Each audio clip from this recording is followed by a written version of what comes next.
Então, é elastecimento, no meu entendimento, elastecimento demais na convenção que privilegia 10 minutos de tolerância. Eu acredito que o meu convencimento pessoal é no sentido de que a CLT coloca muito bem em 5 minutos. E quanto aos intervalos, já está definido também se vai ser registrado ponto? Às vezes intervalos para lanches, né, que é menos tempo. Na verdade, acho que o Dr. Giovanni pode falar sobre os intervalos para repouso e alimentação previstos na jornada de trabalho. No caso, nós teríamos, para a jornada superior a 6 horas, teríamos um intervalo para repouso e alimentação de no mínimo 1 hora. Né? A regra geral é que esses intervalos podem ser ou pré-assinalados, né? No caso do nosso controle de ponto manual antigo, né? Então, geralmente no cabeçalho do cartão ponto vinha indicado o horário do intervalo e aquele horário era presumidamente usufruído e verdadeiro. Né? Até é uma dúvida que me ocorre, talvez o Emerson seja mais adequado e mais capaz para isso com relação ao ponto eletrônico, porque me parece que vai continuar valendo a pré-assinalação. Exatamente. A portaria 1510, ela prevê que continua valendo a CLT, que é a possibilidade da pré-assinalação de ponto, né? Assim como existia no registro eletrônico, aliás, no registro eletrônico anterior, no manual ou mesmo no mecânico. Desde que previsto em convenção coletiva. A convenção coletiva, ela pode estabelecer norma diferenciada. Fica pelo 74. Algumas estabelecem somente a batida no retorno do intervalo, não sei se é de vocês. Acho que é assim. Estabelece, a de vocês estabelece o retorno no intervalo, ou algumas estabelecem só bater quando sai para o intervalo. Então, essas possibilidades continuam valendo, até porque tem um campo possível no registro eletrônico. Com relação à jornada, a portaria também traz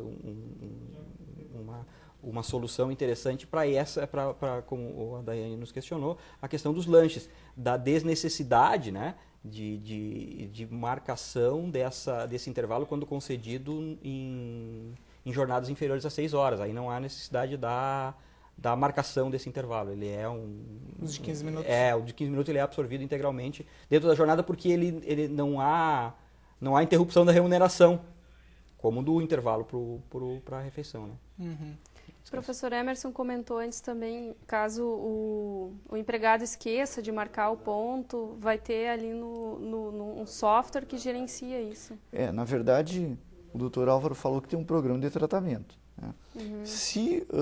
Se o empregado, eventualmente, ele trabalhou aquela jornada contratual, porém se esqueceu de marcar, aí nesse caso, o empregador tem o poder diretivo, né, e lá não vai alterar lá na máquina, mas no programa de tratamento ele vai assinalar a jornada que ele efetivamente realizou. E como é que vai funcionar essa fiscalização desses aparelhos? Ele é um software reconhecido? Como é que funciona? Só mediante a certificação é que ele é aprovado. O próprio site do Ministério do Trabalho atualmente tem uma lista de equipamentos que estão aprovados. Né? Conforme o professor Emerson estava dizendo, a própria vigência da portaria foi prorrogada em função de que havia poucos equipamentos disponíveis, poucas fábricas, enfim. Atualmente, pelo que eu vi essa semana, eu estive consultando o site, já tem uma série de equipamentos disponíveis. Então, quem for comprar o equipamento tem que observar isso, que o equipamento seja de fato certificado, pode consultar no Ministério do Trabalho para não correr o risco de comprar um equipamento que não sirva. Se chegar na hora da fiscalização, o auditor do Ministério do Trabalho verificar na empresa que o equipamento não confere ou não é certificado, aquele equipamento simplesmente não se presta aos fins que se destina, vai ser autuado provavelmente. Exatamente. Né? E o equipamento será recolhido? Ou só no caso de adulteração? A adulteração é feita um termo de apreensão, encaminhado ao Ministério Público do Trabalho para eventualmente entrar com uma ação civil pública. Então tem que observar essa questão da certificação, que é o que vai garantir que o equipamento atende às normas do Ministério do Trabalho, em termos de inviolabilidade, enfim.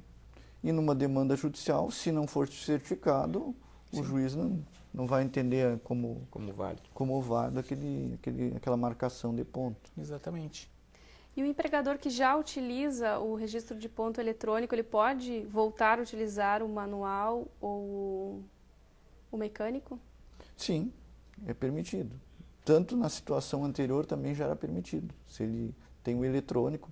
Mas realmente, por exemplo, vou dar um exemplo da instituição Fevale, tem 1.300 empregados, entre técnicos administrativos e docentes. Seria praticamente inviável retroagir para fazer o registro mecânico tal controle ficaria totalmente inviável. Triplicar o setor de recursos humanos. Acho que nem triplicar serviria, porque docentes com jornada proporcional, a convenção dos docentes tem várias escalas diferenciadas, então ficaria praticamente inviável numa instituição ou mesmo numa empresa com 1.300 empregados. Exatamente. Já finalizando, então, o nosso debate aqui, se vocês teriam algo a complementar sobre a portaria. Eu só agradecer ao convite da Daiana, aos colegas do Dr. Giovanni, Dr. Álvaro e aos nossos telespectadores.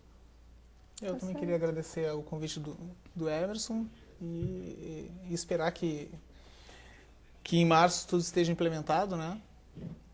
Vamos ver como é que isso vai funcionar. Vamos esperar, porque no final das contas todos nós vamos ver, né?